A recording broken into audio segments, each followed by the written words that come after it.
The very simple question is, when you finally received the news, who was the very first person you thought of? Actually, Sheryl Crow, because she was the one that invited me to play with her at her induction ceremony. And I think it made a lot of people realize that I wasn't in the Hall of Fame. So I think she managed to put me in front of everybody and said, look, he's not in. She actually said that. So, but it was, so yes, she was my first call too. Oh, wonderful. And I'm uh, I'm sitting in the museum right now. I'm on the second floor in a space we use for studio space. Mhm. Um, on the backdrop behind me, you have Prince and Carole King and Bruce Springsteen and you know Jay Z and Slash and all these artists. On the Mhm. floor above me is the actual Hall of Fame, Mhm. and in that Hall of Fame will be so many people that you've performed with and that you admired. Um, from Billy Preston is now in the Rock and Roll Hall of Fame. Yes.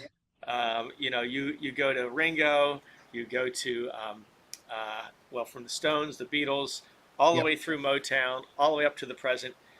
You will now have a plaque in that room forever. Mm. How, how does that feel? Well, it's humbling, to say the least. Um, I had really stopped thinking about the Hall of Fame about 20 years ago and put it in the back of my mind because it was every year was getting a little disappointing. So to now find out, first of all, that I was nominated blew me away. And now to hear this terrific news last night, uh, I'm thrilled, but it's definitely a little surreal for me to finally be inducted, and I never expected it. That's what I'm saying. I'm trying to say I never expected this. So it's you know, today's my birthday as well, so all my birthdays and Christmases are coming at once here. So so it's just wonderful, and I'm very grateful. You know who I'm grateful to the most? The people that voted. Um, Everyone that voted, I know they did it over and over again, and I can't thank them enough. And I know they didn't let up. So I'm pleased for them because I think over the years, um, people have been more irritated that I wasn't in the Hall of Fame than I was, you Yeah, know. I'm a pretty much like what is to be will be, yeah.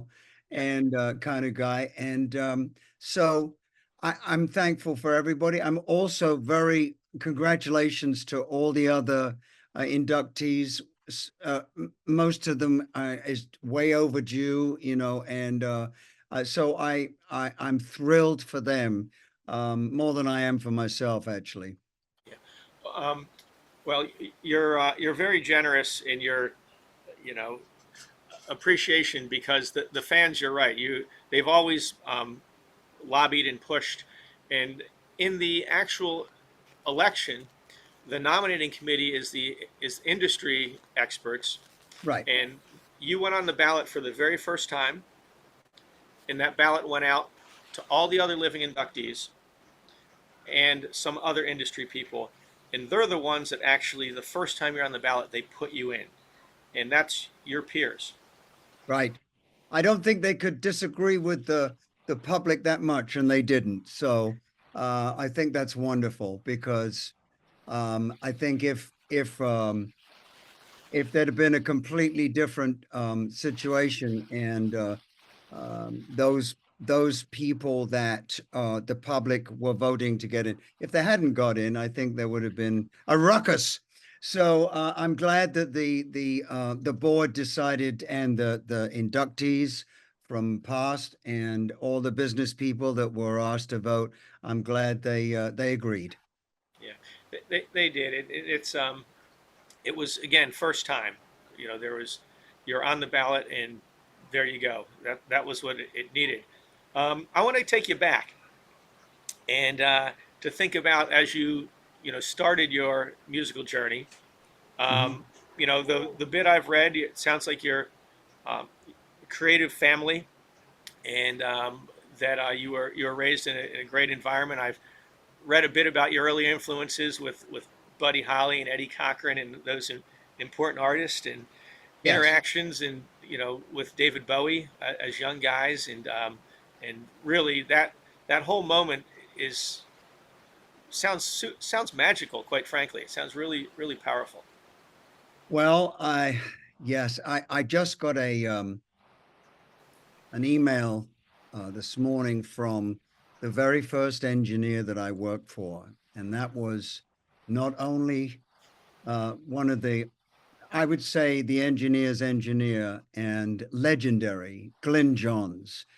Bill Wyman of the Stones at the time, obviously, was helping the band I was in, the Preachers. And I wasn't even 14. I was 13 when we went into the studio. And then the Stones had a TV show called Ready Steady Stones with an S, not a D. And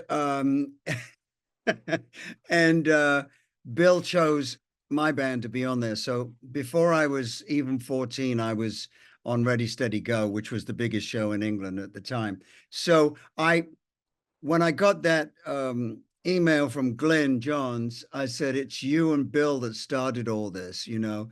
And it takes me way back to 1963, 64, when I was just starting out in my very first semi-pro band.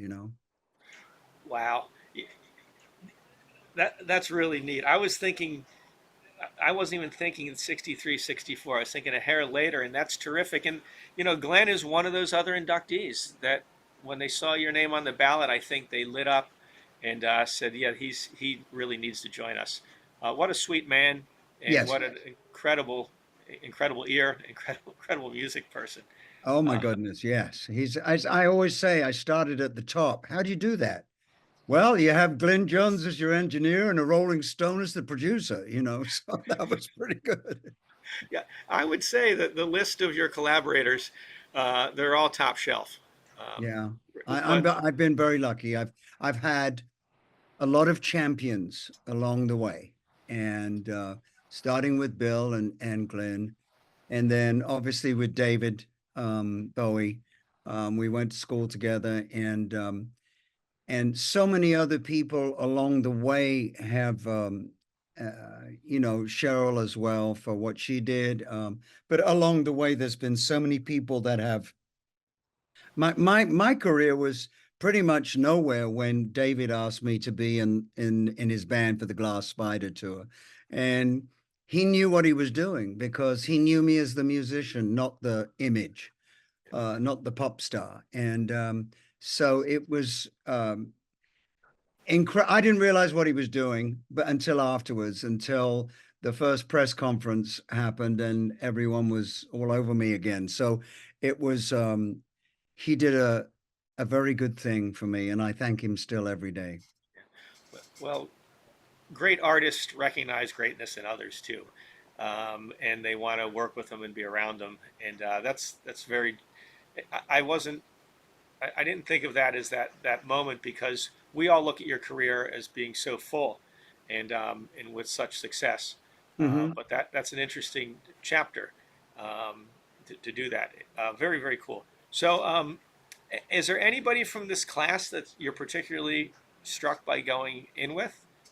Well, obviously, I mean all of them, but the one for me that is closest to me because I know them so well is Foreigner. Mick Jones played on my first solo record as a session guy, and um, and Rick Wills was my bass player in Frampton's Camel. So it's a family kind of thing. So, but I'm thrilled for Dave Matthew. Everybody, I know they must be feeling the same as I do, in as much as uh, it's a great feeling and it's a lot to take in.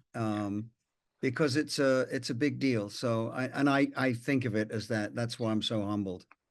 Well, it's a recognition for lifetime achievement. It's not one Yes. great song or one, you know, gold record or platinum record or triple Right. platinum, maybe in your case.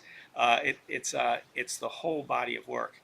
Um, And I would to that I would say I would not be here if it weren't for Humble Pie. And there's a band that deserves to be in. So heartily. Somebody needs to do your musical family tree Yes, because there you go. it's incredible. At the very beginning of that family tree, who would you cite, as your influences, and in particular, those influences that now you're in the same Hall of Fame with them? Um, Well, I mean, unfortunately, Django Reinhardt isn't in the Musicians Hall of Fame. Or I mean, Rock and Roll Hall of Fame. I think he's in the Musicians Hall of Fame, but and many others. But he was an influence that I got from my parents because that's what who they listened to, the Hot Club de France. But I mean, obviously, Eric, um, Clapton, Jimi Hendrix, all those incredible players, Eddie Van Halen. The list goes on and on and on. I think every guitarist tries to listen to every other guitarist on the planet and steal. You got to steal from the best. That's what they say. well, they're stealing from you. Oh, that's no, that's. no, Oh yeah. no. Um, in addition to Cheryl, when you got the news, and you could reflect for a minute, um, what what were things that were coming back to you in the days and hours after hearing? My mind was pretty much of a blur yesterday. Uh, I wasn't really thinking uh, that straight. I was just sort of deer in the headlights. So basically I was just thinking about my kids and how proud they are of me and how proud I am of them. And yeah, it's mainly the family that we've been on the phone and texting for the last 24 hours. That's fantastic. Really terrific. Here's one that I just, we do an exhibit to celebrate you, and fans will come from all over the world. Mhm. Um, this museum has been open for almost 30 years. We've had 15 million visitors, and we will have, 500,000 visitors through this summer. And lots of them will be Peter Frampton fans. Um, what iconic piece do you think they would really love to see uh, on exhibit here? Um, Well, I'll have to think about that. I mean, the thing is, my Phoenix guitar that got lost for 32 years obviously would be a wonderful thing there, but I use it all the time. But I've got, there's various guitars that I'm known for that it'll be one of those. It'll be a guitar. Fantastic, love it. Um, any other thoughts? I'm sure you've got other requests coming your way, and I don't want to take up all of your time, but I'm really enjoying this and enjoying sitting here in Cleveland, knowing you're in Nashville, and that you'll forever be part of the Rock and Roll Hall of Fame. It's Yeah, really that's a very heady thing to even contemplate. And as I said at the very beginning, it's something that I never expected. And so uh, this is something that it means the world to me, and the fact that everyone will know that I'm in there, and when they come and visit, they'll see my exhibit, they'll see my story and everything. It's phenomenal. So thank you, thank you, thank you, everybody that voted. Thank you.